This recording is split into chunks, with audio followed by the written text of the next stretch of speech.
of. The cold that settled over the Laurentian Mountains in the last week of November wasn't the kind you complained about over coffee. Of. It was the kind that reached through the walls of a building and pressed itself against your bones, the kind that made the spruce trees crack like rifle shots in the middle of the night, and startled you awake, thinking something had broken. Hazel Dumont had been driving for 11 hours when the black ice found her.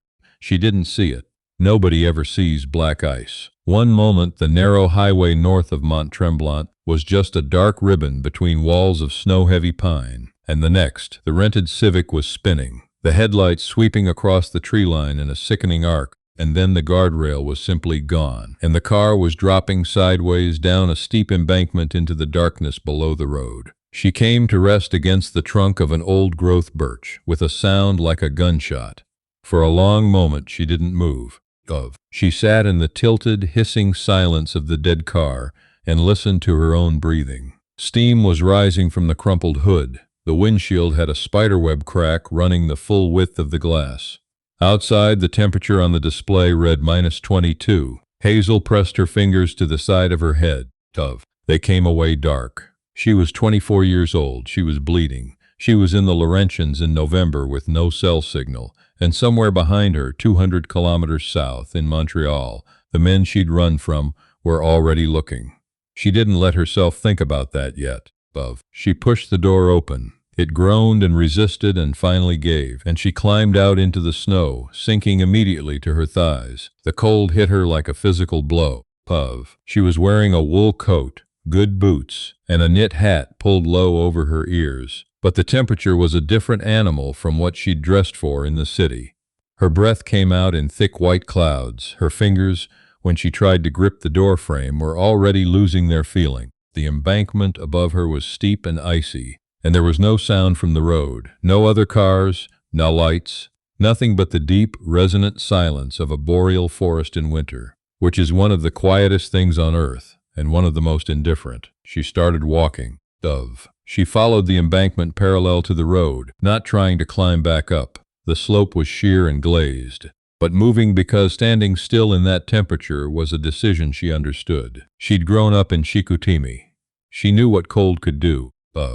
She knew the particular cruelty of how it seduced you, how it made you feel warm and drowsy when you were actually dying. She walked for what felt like 40 minutes, though she would later realize it had been closer to 15. Time behaved strangely when all your mental energy was focused on putting one foot in front of the other. She was beginning to lose the argument with her own legs when she saw the light. It was faint, amber yellow, set far back from the road through the trees. A window. She stood in the dark and stared at it, the way a person stares at something they're not sure they can trust. Then a gust of wind tore through the pines, and the temperature dropped another degree, and she stopped deliberating and moved toward the light. The structure that emerged from the trees as she got closer was not a cabin in the romantic sense. It was a working man's place, square and low and built of timber, with a woodshed nearly as large as the house itself stacked full to the eaves with split birch. A single lamp burned in one window. Smoke came from the chimney in a thin, steady column that the wind tore apart as soon as it cleared the roofline. There was a truck in the yard, an old F-250, heavily rusted along the wheel wells, the kind of truck that had lived its whole life north of the snow belt. She knocked, no answer. She knocked harder, 3 times, her knuckles barely making sound through the thick gloves she hadn't taken off. The door opened. The man who stood in the doorway was perhaps 40, or perhaps older. It was difficult to say. The North had a way of eroding certain faces and preserving others, and his was the preserved kind, weathered but unbroken, with a dark beard going silver at the jaw and gray eyes that assessed her the way a person assesses something unexpected in the woods. He was broad through the shoulders, wearing a heavy flannel shirt with the sleeves rolled to the elbows, despite the cold that was now pouring into his hallway. He didn't say anything for a long moment. He just looked at her. "My car went off the road," Hazel said. Her voice came out smaller than she intended. The wind shoved at her back. "About a kilometer north, maybe more. I've been walking. I don't have signal." He stepped back from the doorway. That was all. No words, just the opening of a space for her to come through, and she came through it. The inside of the house was almost aggressively warm. A wood stove in the corner was running hot, and the air smelled of spruce sap and coffee and something else, linseed oil maybe, or the particular smell of old tools well maintained. The main room was spare. A table, 2 chairs, a bookshelf with paperbacks crammed in sideways on top of the upright one. A pair of snowshoes hung on the wall beside a topographic map of the region, with red marks penciled at intervals she couldn't read from where she stood. "Sit down," he said. His voice was low and unhurried, the kind of voice that had learned not to waste itself on extra words. She sat in the chair nearest the stove. The heat hit her all at once, and she felt distantly how close she'd been to something bad. "You're bleeding," he said. He was already moving to a shelf near the kitchen, pulling down a wooden box that turned out to be a first aid kit. "I know," she said. "It's not deep. Head wounds bleed." "They do," he agreed without argument. He set the kit on the table and opened it with the efficiency of a man who'd used it often, and not always on himself. "I'm going to look at it." He stood behind her and parted her hair above the ear. His hands were careful in the way that large, calloused hands sometimes are, more careful than you'd expect, because such men have learned the hard way the difference between strength and pressure. He cleaned the cut, pressed gauze against it, held it. "Not deep," he confirmed. "You'll have a headache. I already have one." The corner of his mouth moved. It might have been the beginning of something. "Everett," he said, moving back around to face her. "Everett Marsh. Hazel." He nodded, as if that was enough, and went to the kitchen and came back with a mug of coffee that was hot enough to scald, and she wrapped both hands around it and felt something in her chest that had been clenched begin to release. "The road won't be passable tonight," Everett said. He sat across the table from her. "Rescue won't go down that embankment in the dark. You'll stay here." It wasn't phrased as an offer. It was phrased as a fact, the same way he might say that the temperature was dropping or that the storm had another 12 hours in it. She should have felt relief. She did feel something, but it was complicated, because she was not just a woman whose car had gone off the road. She was a woman whose car had gone off the road while she was running. And the thing she was running from was folded inside the lining of her coat, sewn into it by her own hands 3 days ago in the bathroom of a Montreal apartment that was no longer safe to return to. She said, "Thank you." She did not say anything else. Everett gave her a wool blanket and a spare room no bigger than a closet, with a cot and a window that looked out at the woodshed and the dark tree line beyond. She kept her coat on. She told herself it was because the room was colder than the main space. She lay on the cot and listened to the wind and the crack of the stove and the occasional deep groan of a tree pushed past its tolerance somewhere in the forest, and she did not sleep. Toward 3 in the morning, she heard Everett moving in the main room, logs going into the stove, the creak of the table as he leaned against it, then silence again. She was still awake when the thin gray light of early morning began to show in the window. She rose before he did, or thought she did.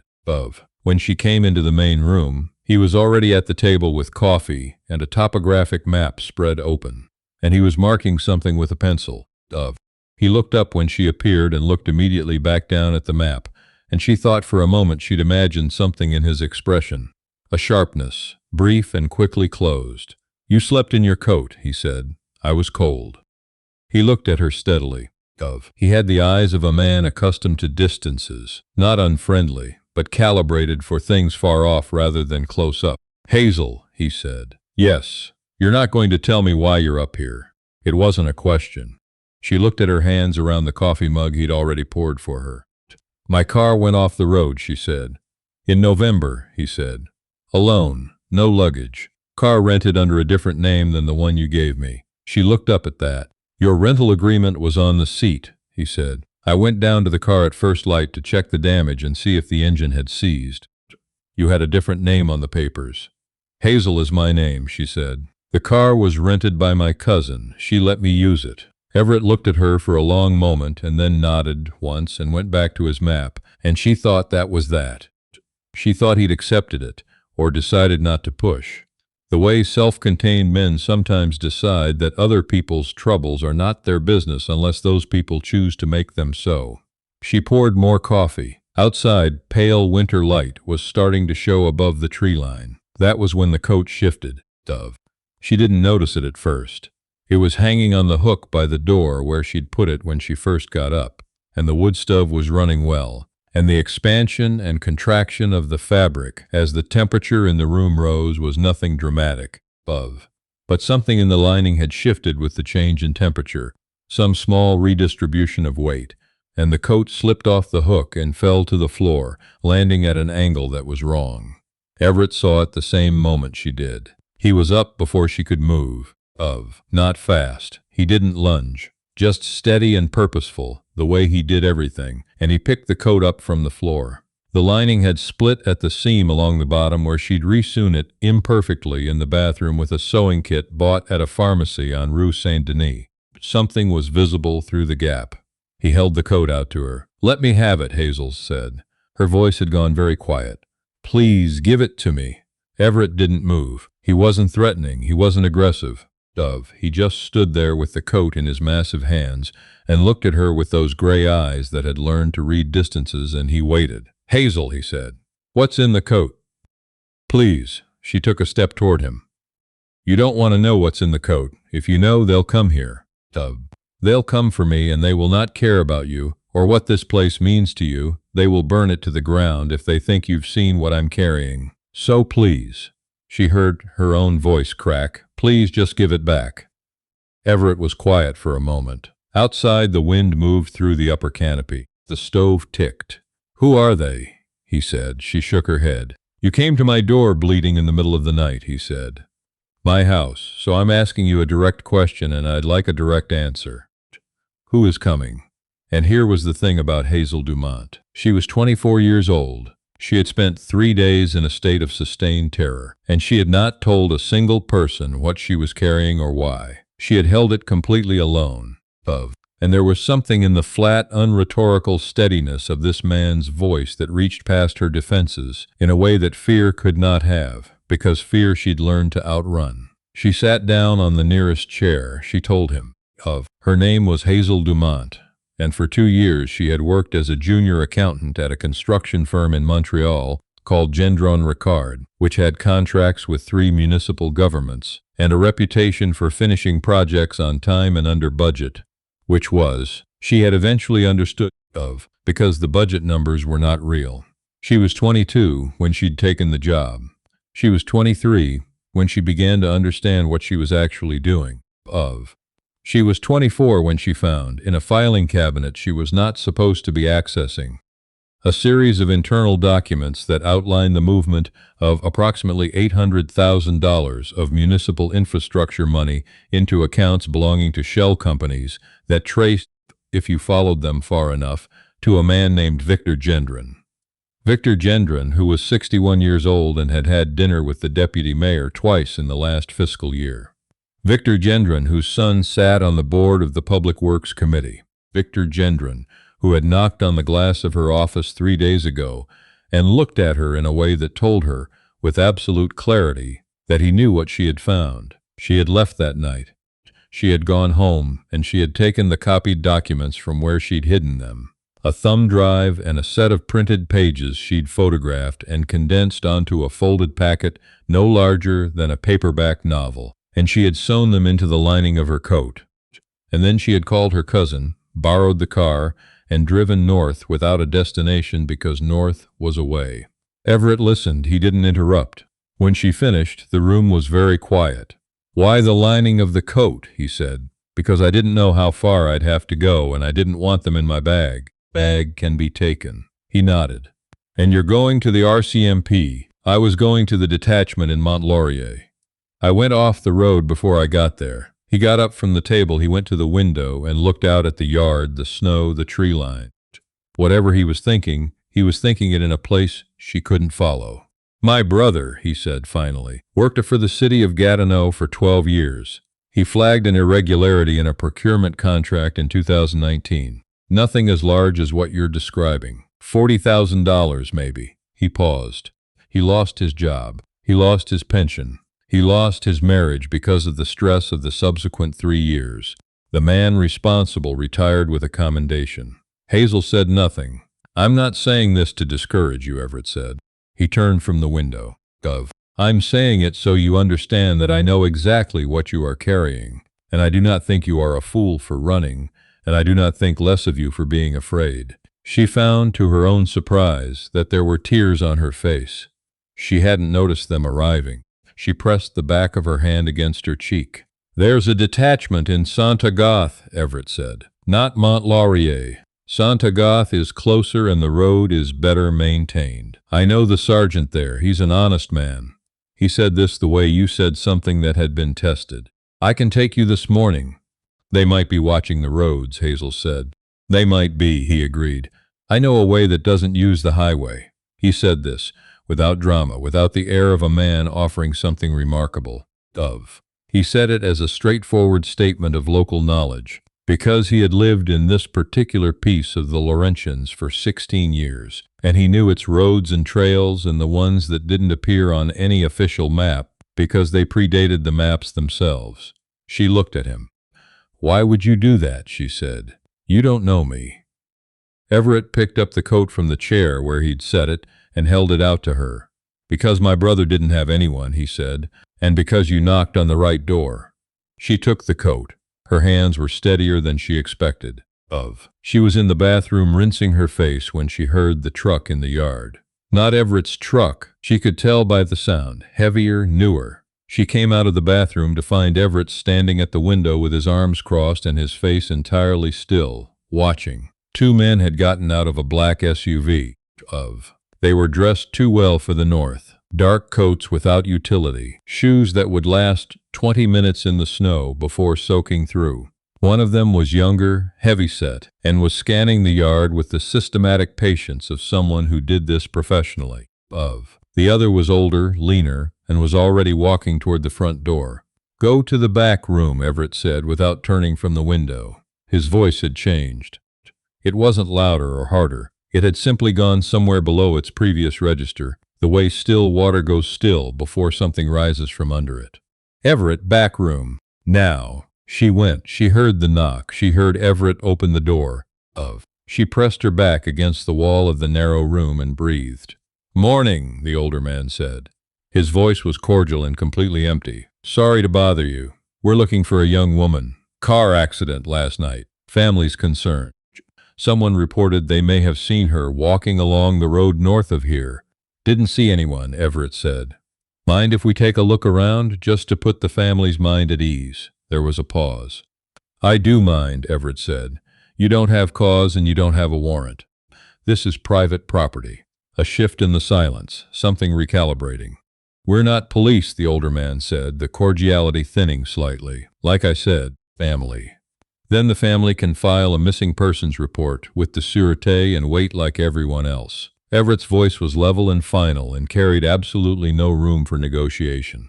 "I hope you find her. Have a safe drive." A long pause. "We'll be in the area," the older man said. "That's your business," said Everett. The door closed.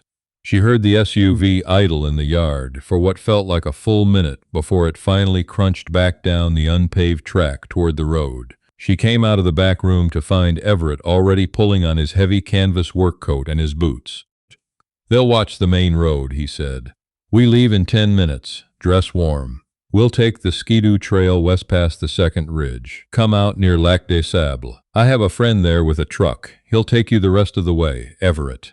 She stood in the middle of the room. "They saw your face. They know you helped me. When this is over, when I give this to the RCMP, Gendron's people are going to know you were involved." He looked at her. Something moved in those gray eyes. Not alarm, but recognition, like a man who has walked a certain kind of terrain before and knows exactly what it asks of him. "Good," he said. She put on her coat. She felt the weight of what was sewn into the lining. Not heavy in grams, but heavy the way things are heavy when they carry the shape of a decision you made and cannot unmake. She had made it alone in a bathroom in Montreal at 2 a.m. with shaking hands. She had carried it alone through 3 days of a fear she had not shown to any living person.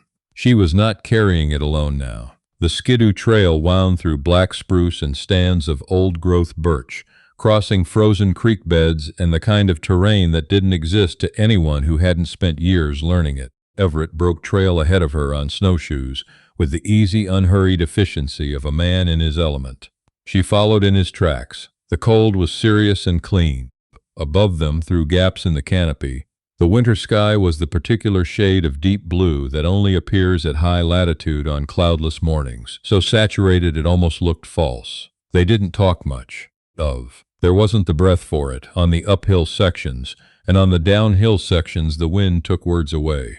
At the second ridge, Everett stopped and looked back the way they'd come for a long time. Then he nodded, to himself or to her, and they went on. His friend was a man of 60-something named Gus, who lived in a yellow house at the edge of the lake and asked no questions at all, just handed Everett a set of truck keys and said the tank was full and to drop it at his daughter's place in St. Agath. He looked at Hazel once, briefly and without judgment, the way old men look at young women who are clearly in the middle of something serious, and then he went back inside and shut the door. She sat in the passenger seat of an old Ram 1500 that smelled of diesel and spruce pitch as Everett drove the back road south, and somewhere between the ridge and the outskirts of town, she felt the sustained terror of the last 3 days begin, very slowly, to release its hold on her sternum. The sergeant at the St. Agathie detachment was named Tran, which was not the name she'd expected, but Everett had been right that he was an honest man. She knew within 4 minutes of sitting across from him. There was a quality to the way he listened, without performance, without the slight impatience of someone waiting to redirect the conversation, that told her he understood the weight of what she was putting on his desk. She opened the lining of her coat with a small pair of scissors Tran provided. She placed the thumb drive and the folded papers on the desk between them. She watched Tran look at them, and then look at her. "You drove from Montreal," he said. "Yes. Alone, yes." He looked at the documents. Gendron Ricard. He said it quietly, as if confirming something he'd already suspected or heard from a direction he hadn't been able to follow. "You know the name," she said. "We know the name," he said. He picked up his phone. It took 2 hours for the preliminary calls to be made, for the chain of contact to reach the level where the documents she'd brought could begin to move properly through the channels that existed for exactly this purpose. She sat in the warm corridor outside Tran's office and drank terrible coffee from a vending machine and felt the peculiar deflation of a person who has been in motion for so long that stillness feels temporary and slightly unreal. Everett sat beside her. He didn't try to fill the silence. He didn't ask her how she was feeling, which she was grateful for, because she didn't know how to answer that yet. He just sat, in that solid, unhurried way of his, with his hands around his own terrible coffee, present in the undemanding way that certain people are present, not requiring anything of you, just there. After a while she said, "Your brother." He looked at her. "What's his name?" he said. "Is he okay now?" Everett turned the coffee cup slowly in his hands. "He got there," he said. "It took a few years, but he got there." He paused. "He has a daughter now. She's 3. Talks constantly. You cannot get her to stop." Hazel looked at the floor. She felt something in her chest, not grief exactly, but adjacent to it. The particular emotion of understanding what something cost before you see what it became. "I'm glad," she said. "Yeah," said Everett. So is he." Tran came out of his office with another officer Hazel hadn't met, and told her that arrangements were being made for a secure place to stay in the city while the matter was properly opened, that it would take several days, that she should not attempt to contact anyone in Montreal until she heard from them directly, and that she had done the right thing by coming here. She nodded. She did not say what she was thinking, which was that she had also done the frightening thing and the lonely thing, and the thing that had cost her the life she'd been building in that city, and that right and costly were not opposites. Outside, the winter light had shifted to the low amber of a Laurentian afternoon, long shadows running east across the snow. They stood in the parking lot, Everett and Hazel, and the cold was serious but manageable, the way cold is manageable when you're dressed for it, and standing still by choice, rather than stumbling through it by necessity. "The truck," she said. "You need to get it back to your friend." "Gus won't care," he said. She turned up the collar of her coat. The lining was lighter now, just fabric, and she noticed the lightness in a way that felt significant and couldn't quite be named. "What will they do to Gendron?" she said. Investigate, said Everett. Charge, eventually, if the documents are what you say they are. Take time, years, maybe. Yes. She looked at the tree line at the edge of town. The spruce were dark against the pale sky. Worth it, she said. Not a question of. Everett looked at her for a moment with those calibrated eyes, and then he looked at the tree line too, and he said, Ask me again in 3 years. And the corner of his mouth moved the same way it had moved that first morning in the cabin, the potential of something rather than the thing itself. She would, she thought. She would ask him again. The officer who'd come with Tran appeared in the parking lot doorway to tell her that her accommodation for the night had been arranged and that there was a car waiting. She looked at Everett.